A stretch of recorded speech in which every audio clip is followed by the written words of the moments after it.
Private topic होता है। मुझे लगता है कि दो चीजें ठीक रहनी चाहिए।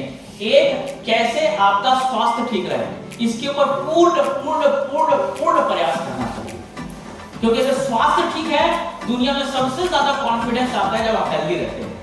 भले पॉकेट में करोड़ों रुपया पड़ा, अगर आप हॉस्पिटल के बेड में है ना, जैसे एक लीडर कहते हैं ना कि जब चाणक्य कहते हैं कि पॉकेट में करोड़ रुपया होगा तो 70 साल का आदमी भी बूढ़ा होता है, और पॉकेट नहीं होता 40 साल का इंसान भी बूढ़ा नजर आता है। मैं कहना चाहूँ करोड़ रुपया भी हो और अगर आप बिस्तर में पड़े हुए हो तो कॉन्फिडेंस आता नहीं है, लगता है कि करोड़ रुपए भी ले जाए, मेरे को हेल्थ मिल जाए। यानी अगर एक लेवल ऊपर चले जाए तो हेल्थ हमारी लाइफ का सबसे सबसे सबसे पहला प्रायोरिटी होना चाहिए।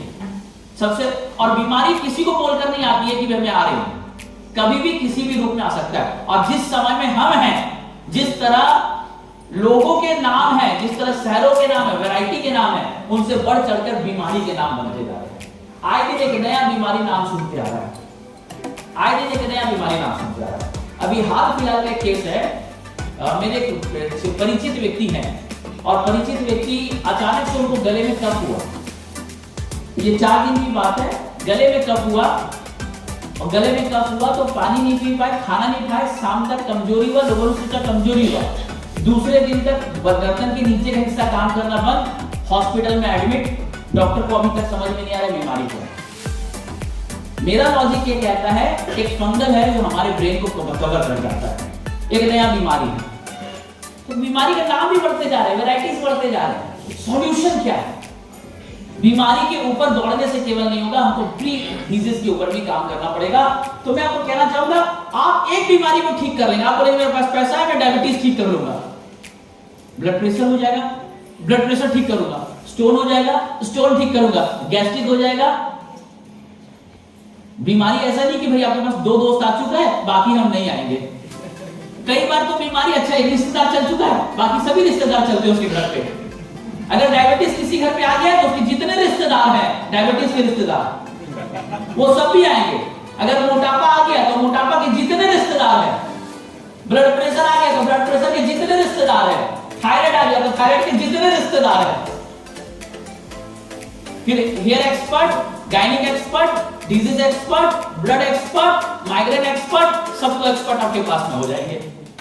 तो अगर आप सोच भी रहे हैं कि हेल्थ ठीक होगा, बीमार होगा तब हम ठीक। 25 साल के व्यक्ति को बोला जाता सर हेल्थ पे काम करें, तो कहता अभी तो मैं स्वस्थ हूं।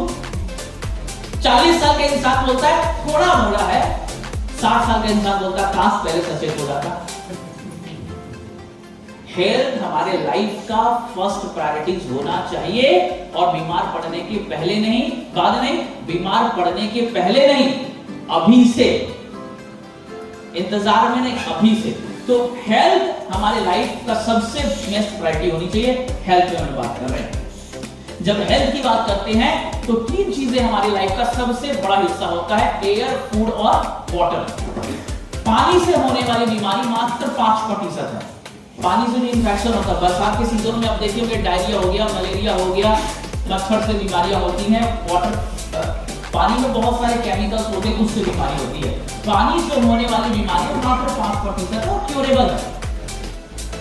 हवा से होने वाली बीमारी भी 5% है, जिसको वायरस जितना बोलते हैं।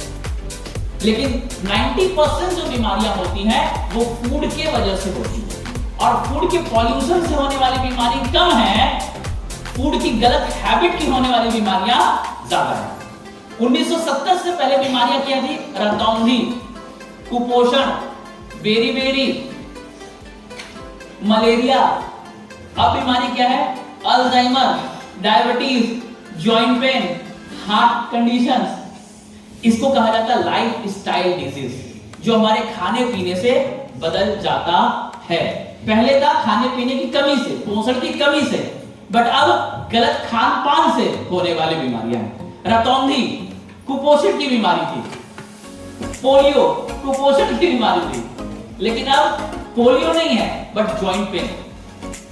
ये है हमारी लाइफस्टाइल डिजीज में चला जाता है।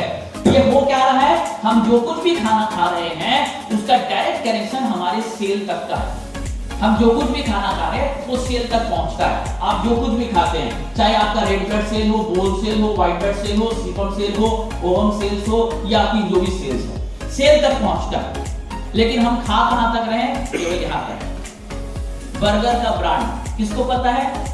केवल दिमाग को पता है, जीभ को भी नहीं पता। उसको चबाएगा और पेट में डालेगा, और पेट को भी नहीं पता अंदर कौन सा ब्रांड है, रस निकालेगा और बॉडी की सेल तक पहुंचाएगा। सो हमारी बॉडी में हम जो कुछ भी खा रहे हैं वो कोशिकाओं तक के लिए खाना है, लेकिन हम जो खा रहे हैं उससे केवल जीव संतुष्ट हो रहा है, मन संतुष्ट हो रहा है, शरीर संतुष्ट नहीं है। सिंपल चीजें हैं भाई साहब। अगर आपका परिवार संतुष्ट नहीं होगा तो परिवार अच्छा रहेगा? अगर आपका टीम संतुष्ट नहीं होगा तो टीम अच्छा रहेगा? आपका खुद का बॉडी संतुष्ट नहीं है, आपका पेट सबको इसके प्रतिकूल खाना दे रहे हैं। आइए आगे चलते हैं। हम जो कुछ भी खा रहे हैं उनसे सेल का निर्माण होता है। जब सेल स्वस्थ होता है तो टिश्यू स्वस्थ होता है, टिश्यू स्वस्थ होता है तो ऑर्गन स्वस्थ होता है, ऑर्गन स्वस्थ होता है तो सिस्टम स्वस्थ होता है, और सिस्टम स्वस्थ होता है तो हमारी बॉडी स्वस्थ होती है। लेकिन जब सेल ही बीमार हो जाता है तो टिश्यू, कुछ भी आप खाना खाएंगे आपको तुरंत असर नहीं दिखेगा।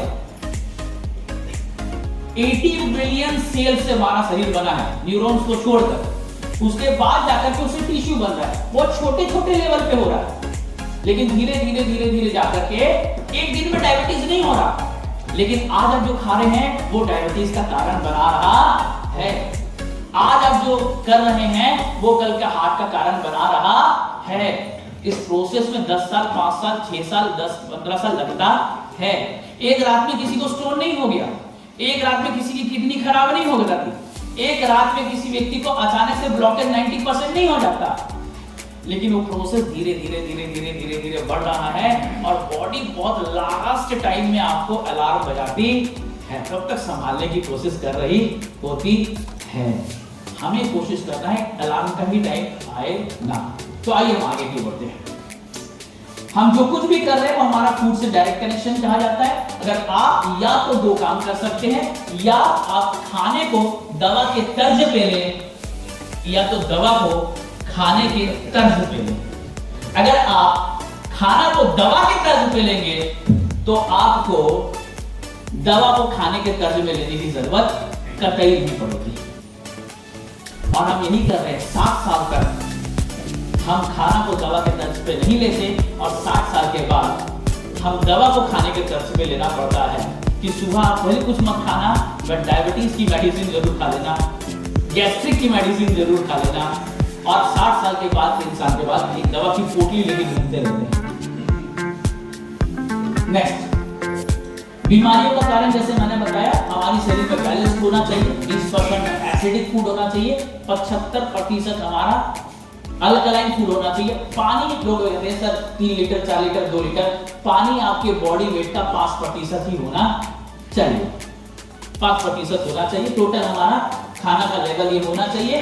खाने में हमको चाहिए protein, vitamin, mineral, amino acid, fats, carbohydrate चाहिए। कार्बोहाइड्रेट हमें ज्यादा मात्रा में चाहिए होता है, प्रोटीन चाहिए होता है, फिर हमें मिनरल चाहिए होता है, फिर हमें विटामिन चाहिए होता है, फिर हमें फैट चाहिए होता है। लेकिन हम खा क्या रहे हैं? अभी आपको भूख लगा, आप जाकर समोसा खा लिए, कार्बोहाइड्रेट कस के मिला, फैट कस के मिला, लेकिन कैलोरी भी कस के मिला। Protein minus, vitamin minus, mineral minus, fibre minus. तो जब कार्बोहाइड्रेट और फैट और कैलोरीज हाई लेवल पे होता है तो बीमारी हाई लेवल पे होता है। लेकिन आपके फूड में जब प्रोटीन, मिनरल, अमाइनो एसिड्स और विटामिन हाई लेवल पे होता है तो बीमारी कम लेवल पे होता है। कार्बोहाइड्रेट तो जरूरी है, लेकिन उस कार्बोहाइड्रेट में फैट कम होना चाहिए। यानी आप जो भी खा रहे हैं उसमें फैट का मात्रा, कार्बोहाइड्रेट का मात्रा कम होना चाहिए, आपका ये मात्रा ज्यादा होना चाहिए।